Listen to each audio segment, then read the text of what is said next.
Communication barriers and cultural diversity. Good communication means approaching every patient interaction with the intention to understand the patient's concerns, experiences, and opinions. This includes using verbal and nonverbal communication skills, along with active listening and patient teachback techniques. 10 effective communication skills for healthcare workers. Verbal communication, nonverbal communication, active listening, written communication, presentation skills, patient education with patient teachback, making personal connections, trust, cultural awareness, and compassion. Verbal communication. Excellent verbal communication is key. Aim to always speak with clarity, accuracy, and honesty. It's also important to know your audience and speak appropriately according to the person's age, culture, and level of health literacy. If you are feeling stressed out or frustrated, be aware of your tone of voice and don't let those emotions leak into your patient interaction. You can encourage patients to communicate by asking open questions like, "Can you tell me a bit more about that?" Avoid condescending pet names like honey or sweetie and instead use the patient's first name or name of choice. Speak in clear, complete sentences and avoid using technical jargon. Nonverbal communication. Using elements of nonverbal communication, such as facial expressions, eye contact, body language, gestures, posture, and tone of voice, is also essential in creating rapport. Simply smiling can go a long way. You can also show interest in what the patient is saying by maintaining eye contact and nodding your head. Smile, but don't stare. Sit down when you can and lean forward to show you're engaged. And use non-threatening body language that conveys openness. Active listening means listening in order to understand the other person's experience. The highest and most effective form of listening, it requires complete attention and engagement. This skill is an important tool for building trust.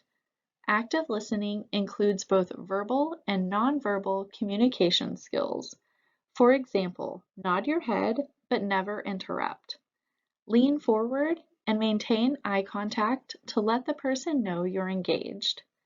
Include minimal verbal encouragement such as "I understand" and go on. Written communication skills are also essential for effective team communication. You will be responsible for creating and updating patient records. It is critical that records are accurate and current so your patients can receive the best care possible. Also remember to protect patient confidentiality. Here are some tips. Make notes immediately following patient care so you do not forget anything. Write legibly and clearly using simple language, and be sure to note accurate dates and times. Making personal connections. It's important to get to know the person behind the patient. Patient-centered relationships are critical in helping patients feel safe and comfortable. Creating meaningful connections with patients can improve outcomes and trust. Some ideas include spending a couple of extra minutes every day with each patient getting to know them. Find out a fun fact about each patient. Show interest in their lives and share stories of your own. Trust. It's important for healthcare professionals to inspire trust in patients by listening actively and taking every complaint and concern seriously. Building trust takes time. Healthcare settings are scary for some patients. It's important to make them feel as comfortable as possible. Always tell the truth, share information openly, and be willing to admit mistakes. Cultural awareness. You will likely work with people every day who come from a wide range of social, cultural, and educational backgrounds.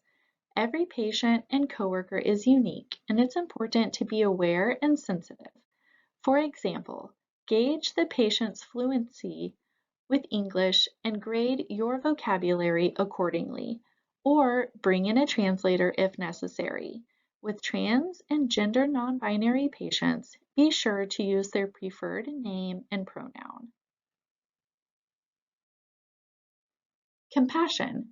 Conveying compassion is an essential communication skill in healthcare. According to the Journal of Compassionate Healthcare, studies show that compassion can assist in prompting fast recovery from acute illness, enhancing the management of chronic illness, and relieving anxiety. You can deliver compassionate healthcare by putting yourself in the patient's shoes and understanding their needs and expectations. Barriers to communication in healthcare. Physical barriers. Busy, loud, and distracting settings can increase patient stress. To create a safe and comfortable environment, try closing doors, opening blinds, and mitigating outside noise whenever you can. Social barriers include differences in language, religion, culture, age, and customs. Understanding each patient's cultural background can help healthcare workers avoid prejudice and communicate clearly. Psychological barriers. Anxiety, stress, and dementia are psychological barriers. Take extra time to listen, empathize, and be supportive. These types of psychosocial care have been proven to improve patient outcomes and quality of life. Defining culture. To understand what it means to provide culturally competent care, it's first important to define what a culture is. Culture can mean more than just heritage and includes things like race, ethnicity, language, religion, spirituality, or sexual orientation. A person's culture is often deeply intertwined with their values and beliefs, and that is why cultural competency is so important when providing end-of-life care. Cultural competence. Cultural competences is the ability to understand, communicate with, and interact with patients in a positive way. Culturally competent caregivers are aware of their own biases. They work to overcome them or at least set them aside in order to provide patient-centered quality care. They value the things that make us different. In the hospice setting, a culturally competent worker will seek out information about the patient's end-of-life beliefs, thoughts on dying, and views regarding end-of-life concerns. The patient's cultural needs will then be incorporated into the plan of care to help ensure that the patient feels valued and dignified in the final stage of life. How does this affect volunteers? When we strive to learn more about the cultures we work with, the better care we can provide for our patients.